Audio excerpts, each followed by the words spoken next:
নাম তার লাল বাহাদুর। নামের সঙ্গে গায়ের রং এবং চলন বলনেও বেশ মিল আছে, এমনকি তেজের কাছেও হার মানতে হয় খোদের মালিককে। চতুর আর রাগ বেশি, সেই সাথে গরুটির গায়ের রঙও লাল কালোর সংমিশ্রণ বলে লাল বাহাদুর নামটি যেন এই গরুরই পাওনা। গরুটা আমি লালন পালন করছি, খুব শখের গরু। আমি গরুটার নাম রাখছি লাল বাহাদুর। সে একটা গরু পালছে, নাম রাখছে লাল বাহাদুর। সে গরুটা অনেক দেখতে সুন্দর, লাল টিকটিকে গরু। এবার কোরবানির হাট কাঁপাবে 20 মন ওজনের এ লাল বাহাদুর। ওজন আপনার 20 মনের কাছাকাছি হবো, 18 মন 19 মনের মতন আমার টার্গেট আসে। বিশালদেহী এই গরুকে নিজের সন্তানের মতো ভালোবাসা আর মমতায় লালন পালন করেছেন কৃষক মোহাম্মদ মোশাররফ হোসেন। এই গরুটার সন্তানের মতন খুব আদর যত্ন করছি, খুব খাওয়াইছি, নিজের খাওয়া বাদিছি। আমি গরুটা অনেক খাওয়াইছি। আমি কোনোদিন আইতে 12টা 2টা 3টা ছাড়া আমি ঘুমাই না। গরু কোনোদিন আমি সাপ ছাড়া কোনোদিন আমার গরু গোবর পাড়াইতে পারে নাই। পরম আদর যত্নে লাল বাহাদুরকে লালন পালন করা কৃষক মোহাম্মদ মোশাররফ হোসেন শেরপুর জেলার শ্রীবর্দী উপজেলার মথুরাদি গ্রামের বাসিন্দা। শেরপুরে শ্রীবর্দী উপজেলার সবচেয়ে বড় গরু দাবি করা হচ্ছে লাল বাহাদুরকে। আমার জানা মতো আমি দিই না যে এরকম গুরাঙ্গুর এলাকা তারা আছে, ঠিক আছে। দিয়ে এখানকা অনেক বড় পড়াই 20 মনের কাছাকাছি হবে আর কি। কৃষক মোশাররফ হোসেন ও তার পরিবার লাল বাহাদুরের যত্ন আত্মিতে রাখে না কোনো কমতি। আমার 3জন ছেলে মেয়ে, গরু আমি ছেলে মতোই মানুষ করছি। খেয়ে বসি খুদি নিবে ঘাস খাওয়াই বড় করছি। বিভিন্ন কোনো খাওয়ানি হয়নি কে। লাল বাহাদুরকে খড়, ভুসি, গম, ভুট্টা ও তাজা ঘাস খাওয়ানো হচ্ছে নিয়মিত।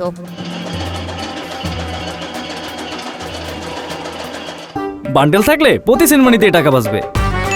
বিকাশ সেনমানি বান্ডেল কিনে জিতুন প্রতি লেনদেনে।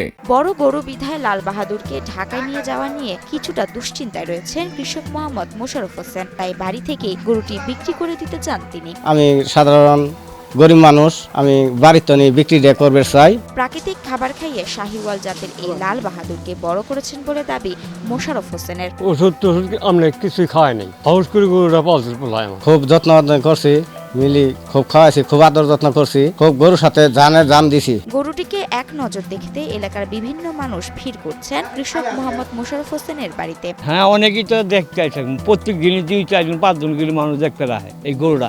এই এলাকার মধ্যে তো আর কোনো গরু নাই। গরুর নাম লাল বাহাদুর।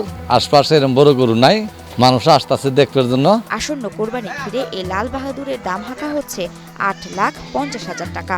আমি দাম চাইছি 8.5 লক্ষ টাকা। এর মধ্যে কয়েকজন ক্রেতা বাড়িতে এসে লাল বাহাদুরকে দেখে গেলেও এখন পর্যন্ত কাঙ্ক্ষিত দাম না পাওয়ায় গরুটির দড়ি ছাড়েননি কৃষক মোহাম্মদ মোশাররফ হোসেন। গরুটা অনেক দাম দর হচ্ছে, এই পর্যন্ত মনে হয় 6 লক্ষ টাকা মতো আর কি দাম উঠছে। গরুতে যাতে ক্ষতিকারক হরমোন বা স্টেরয়েড পুশ না করা হয় সেজন্য খামারিদেরকে সচেতন করার পাশাপাশি খামারিদের প্রয়োজনীয় সব ধরনের সহযোগিতা করা হচ্ছে বলে জানান অতিরিক্ত জেলা প্রাণী সম্পদ কর্মকর্তা ডক্টর মোহাম্মদ ফজলুল হক। সারগুলো মোটা তাজা হচ্ছে এবং এখানে আমরা আশা করি এগুলো সবগুলো প্রাকৃতিক উপায় এবং সুস্থ, স্বাস্থ্যবান ও ভালো জাতের সারগুলো এখানে পাবেন। এবং এই বিষয়ে আমাদের প্রাণী সম্পদ অফিস থেকে নিয়মিত মনিটরিং করা হচ্ছে,